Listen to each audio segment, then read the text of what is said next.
আমাদের এই ফ্ল্যাটে থেকে বিকেলটা উপভোগ করতে যে কি ভালো লাগে বন্ধুরা, তোমাদেরকে কি বলবো।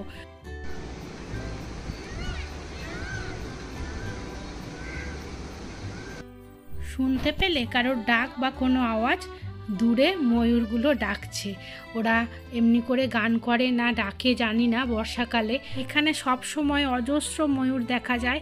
আর এই বর্ষাকালের ওয়েদারে ময়ূরের খেলা তো একেবারে দেখবার মতো তাদের দৃশ্য। বেশিরভাগ সময়তেই লক্ষ্য করলে দেখা যায় যে দূরে 3-4টে ময়ূর একসাথে পেখম তুলে নাচ করছে বা ডাকছে। বিভিন্ন রকম খেলা ওদের দেখা যায়। এত মনোমুগ্ধকর পরিবেশ সামনেটা যে একদম মানে তাকিয়ে থাকলে মনে হয় যেন এখানেই দাঁড়িয়ে থাকি। কিভাবে সময় কেটে যায় নিজেও টের পাই না। তাই সকাল বিকেল একটু করে এখানে এসে দাঁড়াই, মনটা ভালো হয়ে যায়, তারপরে কাজে মন দিই। গুড ইভিনিং বন্ধুরা, আজকে হচ্ছে বৃহস্পতিবার, এখন বাজে বিকেল 5:30। আর আমি পায়েল চলে এসেছি তোমাদের সামনে পায়েলের ঘরকন্যার আরও একটা নতুন ব্লগের সাথে। তো আশা করি তোমরা সবাই খুব ভালো আছো, আমিও বেশ ভালো আছি। আমি এখন ঘুম থেকে ঘুমোইনি, জাস্ট হালকা হালকা রেস্ট নিচ্ছিলাম। তারপর আমার অনেক মিষ্টি মিষ্টি বন্ধুদের ব্লগ দেখে নিলাম। তারপরে মনে হলো না, এবার উঠতে হবে, কাজ টাজ আছে। তো প্রথমে ওঠার পরেই আমার এখানে যেটা থাকে, নইলে মনটাকে তো কাজ করতে গেলে আগে তো মনটাকে তৈরি করতে হবে, ফ্রেশ করতে হবে, এনার্জেটিক করতে হবে, তা নইলে কাজে কি করে মন বসবে।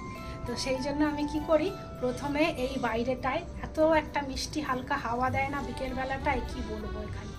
তো প্রথমে একটুখানি দেখলেই তো ফ্রেশ হয়ে নিয়ে মাথাটা চুলটা এখানেই আশ্রালাম। আর একটু বাইরের প্রকৃতিটাকে উপভোগ করি, মনটা ভালো করে নিই, ফ্রেশ হাওয়া প্রবেশ করিয়ে নিই, মনটা একদম পজিটিভিটিতে ভরে যায়। তো খুব ভালো হয়ে যায়। কখনো কখনো আবার চা করে এনে এখানে দাঁড়িয়ে দাঁড়িয়ে খাই আর প্রকৃতিকে উপভোগ করি। তো আজকেও ঠিক তাই করব, এখন চা করে আনবো, তো চা খাবো, তারপরে কাপড় জামা ভাঁজ করা আছে, তারপরে যা যা কাজ থাকে আর কি, যেদিন যেরকম কাজ থাকে পরপর সেইভাবে আর কি করতে থাকি। বিকেলের রুটিনটা তোমাদের সাথে আজ আমি শেয়ার করব। আজ আর সকালে ব্লগ নেওয়া সম্ভব হয়ে ওঠেনি, তাই ভাবলাম বিকেলের রুটিনটাই রাত অবধি কী করি সেটা শেয়ার করব। মাঝে মাঝে বিকেলের রুটিন শেয়ার করি, আজও সেটাই করব, বিকেলের রুটিনটাই তোমাদের সাথে শেয়ার করব। তো এখন বাজে 5:30, আর ছেলে এখন আমার একটা বান্ধবীর কাছে, আমার হাজব্যান্ডের কলিগের ওয়াইফ, তার কাছে ম্যাথ টিউশন ক্লাস করছে অনলাইনে। তো ও হয়ে যাক, তারপর ওর সাথে একটু তারপরে ওর আবার ইংলিশ অনলাইন ক্লাস আছে, তারপরে ও রেস্ট পাবে। তো দেখাবো তোমাদেরকে ক্লাস হচ্ছে সেটা একটুখানি। তো আমি এখন একটু চাটা খেয়ে কাপড় জামা ভাঁজ করে নেব, কিচেনে কিছু বাসন আছে মেজে নেব।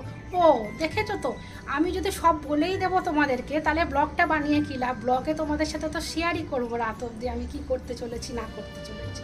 তো সেটা যদি শুনতে বলেই দিই, তাই তোমরা কোন ইন্টারেস্টে শেষ অবধি দেখবে না থাকবে বলো? আমি ওকে কেমন দেখ। ঠিক আছে, চলো আর কথা না বাড়িয়ে ব্লগটা আবার কন্টিনিউ করি। তোমরা সঙ্গে থেকো, আশা করি অন্যান্য দিনের মতো আজকের ব্লগটাও তোমাদের খুব ভালো লাগবে। তাই রিকোয়েস্ট, স্কিপ করে দেখো না, তাহলে বুঝতে পারবে না বা ভালো লাগবে না। একদম কন্টিনিউ দেখে যাও, আমার সাথে শেষ অবধি থাকো। চলো। এ দেখো, তোমাদের বলছিলাম না, আমার বেটুটা এখন অনলাইনে ম্যাথ ক্লাস করছে ওই ভাবিটার কাছে, আমার ওই বান্ধবীটা, ওরা মারাঠি তাই ভাবি বলি। আর এদিকে দেখো, কিছুটা সময় পরে আবার আমি এলাম। এখানে এখন বাজে প্রায় 7টা, বোঝার কিন্তু উপায় নেই, এখন পুরো দেখে মনে হচ্ছে বিকেল 5টার আলো। আর এদিকে প্রিন্সের একটা ক্লাস হয়ে গেছে, আরেকটা ক্লাস শুরু হওয়ার কথা ছিল 6:30, এখনও শুরু হয়নি। জানি না হয়তো ম্যাম আজকে ক্লাস নেবে কি না নেবে, তো যাই হোক বা লেটে করবে। তো প্রিন্স এখানে আমার পাশে বসে খেলছে, আর আমি কাপড়গুলো একটু ভাঁজ করে নিচ্ছি। আমাদের ওখানে যেমন সন্ধেটা এই সময় অনেকটাই অন্ধকার হয়ে যায়, এখানে 8টার নিচে অন্ধকার নামার কোনো ব্যাপারই থাকে না। আর সেই জন্য সন্ধেটাও অন্ধকার নামার আগে তো দিতে পারি না বলে আমাদের ওয়েস্ট বেঙ্গলের থেকে এখানে সন্ধে দেওয়ার টাইমিংটা অনেকটা লেটে।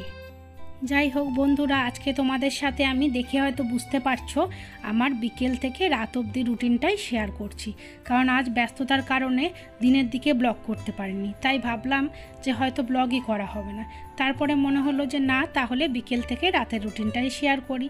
মাঝে মাঝে তো আমি করি, তো অনেক দিন করা হয়নি, তাই ভাবলাম আজকে তাহলে বিকেলের আমার কাজকর্মই তোমাদের সাথে শেয়ার করি। দেখো, দুপুরে খাওয়ার পরে যে বাসনপত্রগুলো নেমেছিল আর প্রিন্সের স্কুলের টিফিন বক্স সব এখন এখন মেজে ধুয়ে নিলাম। আর এদিকে প্রিন্সের জন্য ওর মাসি মানে আমার বোন অনেক কিছু ওর জন্য পাঠিয়েছে। একটা স্কুল ব্যাগ, একটা খাবার গরম থাকা সুন্দর দেখতে টিফিন বক্স, একটা স্টিলের জলের বোতল। তো জলের বোতল আর স্কুলের ব্যাগটা এটা চলে এসছে একসাথেই, কিন্তু টিফিন বক্সটা কেন জানি না আজকে এলো না, তো হয়তো কাল চলে আসবে। তো ছেলে আমার ভীষণ খুশি। অ্যাকচুয়ালি প্রত্যেক বছর ওর মাম্মি ও নতুন ক্লাসে ওঠার পরে ওর মাম্মির এটা দায়িত্ব থাকে, মানে আমার বোনকেও মাম্মি বলে, যে জলের বোতল, স্কুলের bag, tiffin box, pencil box, এগুলো সমস্ত কিছু প্রত্যেক বছর ওর মাম্মি ওকে দেয়। এবছরে একটু লেট হয়ে গেছে, আর দেখো কি আনন্দ করে পুরনো ব্যাগ থেকে সমস্ত বই খাতাগুলোকে নতুন ব্যাগে এখনই ভরে নিল।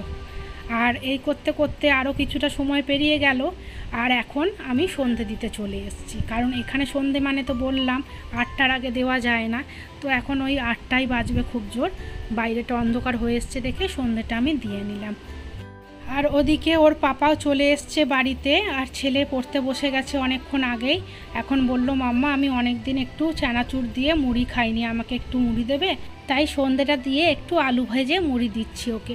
শুধু চানাচুর দিয়ে তো আর মুড়ি খাওয়া যায় না, ওকে একটু তরুজুত করে, ও আবার সসও ভালোবাসে, তাই তেল, মুড়ি, চানাচুর, সস আর আলু ভাজা দিয়ে সুন্দর করে পেঁয়াজ দিয়ে মুড়িটা মেখে দিলাম।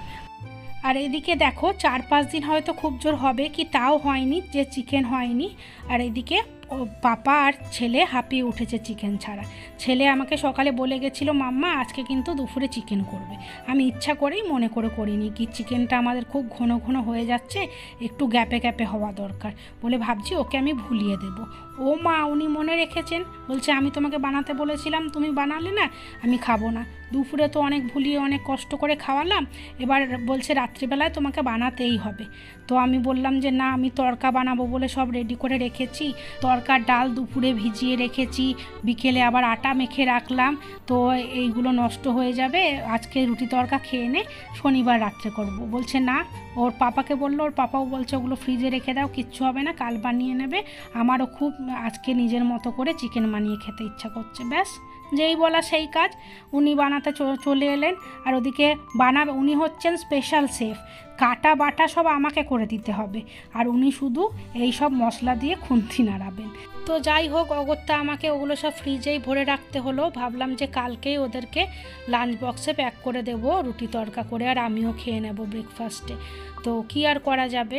আর এদিকে দেখো আমি কাপড়গুলো কেচে মেলে দিচ্ছি, মানে বেশি কাপড় নেই, জাস্ট গুনে গুনে 4টে, কারণ যেদিনকে বেডশিট একটাও দিই কাচতে সেদিনকে কিন্তু সাথে বেশি কিছু কাপড় দিই না, যাতে বেডশিটটা অ্যাটলিস্ট খুব ভালো করে পরিষ্কার হয়। আর বেশি একগাদা কাপড় দিলে কোনোটাই দেখি ওয়াশিং মেশিনে ভালো করে পরিষ্কার হতে চায় না। আর আমার যেন তো বন্ধুরা আজকাল দেখেছি বেশিরভাগ যেন একটা রুটিন হয়ে গেছে, এই ছোট্ট পরিবারেও প্রায় দিনই আমার কাপড় কাচা থাকে, আর বেশিরভাগ দিনই সেটা সকালে না হয়ে এই সন্ধ্যের দিকেই আমার যেন মানে কাচতে ভালো লাগে, বা কাপড় কাচার টাইমটা সন্ধ্যেবেলার দিকেই বেশ ভালো অ্যাডজাস্ট হয়। আর এদিকে দেখো রান্নাটা হয়ে গেছে কিছুক্ষণ আগে, আমি হাতে কিছু বাসন ধুয়ে রেখে দিচ্ছি যেগুলো জলে ধোয়ার, আর একটা বাসন আছে সেটা আমি মেজে রেখে দিচ্ছি। আর তারপরে সবাই মিলে একসাথে খেয়ে নেব। আর বাইরে চাদরটা নড়া দেখে বুঝতে পারছো নিশ্চয়ই কি প্রচণ্ড হাওয়া দিচ্ছে। আমি তোমাদেরকে বলি না, এখানে সন্ধে হতে থাকলে প্রচণ্ড হাওয়া দেয়, পুরো মন প্রাণ ঝুরিয়ে যায়। আর এইবারে কাউন্টার টপটা ভালো করে লাইজল দিয়ে মুছে নেব, আর ওই দেওয়ালের টাইলসগুলো, কারণ আজকে পিঙ্কু রান্না করেছে, যদিও ও অনেক পরিষ্কার পরিচ্ছন্ন, ও খুব টিপটপভাবে কাজ করে, দেখে অতটা বোঝা যায় না যে একটা ছেলের কাজ। তো কাজ করতে করতেও, রান্না করতে করতেও ও মোছে ক্লিন করে, কিন্তু আমার যেন তাও খুঁতখুত করে।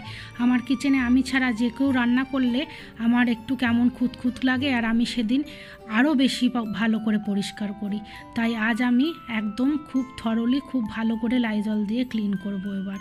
আর এমনিতেও দুবেলা তো ধরো রান্নার পরে এই কাজটা আমাদের থাকেই, মাস্ট, সব বন্ধুদেরই নিশ্চয়ই থাকে, জানিও তোমরা যে এই কাজটা রান্না করার পরে যখন টায়ার্ড হয়ে যায় তারপরে এই কিচেন ক্লিন করা কাজটা খুব মানে কষ্টকর লাগে না? আমার তো খুব কষ্টকর লাগে, কিন্তু না করলেও শান্তি করে খেতে বসতে পারি না, মনে হয় যেন মানে খেতে বসেও শান্তি পাবো না। তাই বাবা যত কষ্টই হোক আমি ভালো করে আগে এটা করে নিই, তারপরেই খেতে বসি। আর এমনিতেও সারাদিনে কিচেনে কাজ মানে যদি রান্না দুবেলা ভালো করে নাও থাকে তাহলেও আমি কিন্তু মানে 10 বার করে ভেজা কাপড় দিয়ে কিচেনের কাউন্টার টপটা, টাইলসটা, তারপরে বেসিনের চারপাশ মুছতেই থাকি কাজের সাথে সাথে। আর বেসিনটাও 3-4 বার করে মাজি। মানে এগুলো কিচেনটা দেখবে এমন একটা জায়গা, কিচেনটা ক্লিন রাখাটা খুব মাস্ট। এখানে আমাদের সারা দিনের খাবার তৈরি হয়, যেটা মানে আমরা খাই। তো সেই খাবার যেই জায়গায় তৈরি হয় সেই জায়গাটা কিন্তু সমস্ত মানে সব সময় ভীষণ রকমের হাইজিনিক রাখা, ক্লিন রাখাটা একদম অত্যাবশ্যক। তো সেই জন্যই এটা অভ্যাসই, ছোটো থেকে মাকেও দেখতাম, তো দেখতে দেখতে আমরাও যেন শিখে গেছি। নিজের সংসার হওয়ার পর থেকে কাউকে আমায় শেখাতে হয়নি, আমি কিন্তু নিজে নিজেই করি। তো দেখো এখন আবার চলে এলাম খাওয়া দাওয়া করে। তো সব কিছু ক্লিন করা, বাসন টাসনও মাজা হয়ে গেল খেয়ে দিয়ে। এবারে একটু সবুজ মুগ আর ছোলা ভিজিয়ে রাখবো রাত্রে সকালের জন্য, তারপরে শুতে যাব। তো কথায় গল্পে কাজে ব্লগটা তো অনেক বড়ই হয়ে গেল। এবারে ব্লগটা শেষ করার পালা। কেমন লাগলো বন্ধুরা আজকের ব্লগটা অবশ্যই কিন্তু কমেন্ট করে জানিও, আর একটা লাইক করে দিও। আর নতুন বন্ধুরা ভালোবাসা দিয়ে অবশ্যই পাশে থেকে যেও। চলো তাহলে আজকের মতো ব্লগটা এখানেই শেষ করছি। সবাই খুব ভালো থেকো, সুস্থ থেকো, আমায় একটু মনে রেখো। দেখা হচ্ছে খুব শিগগিরই।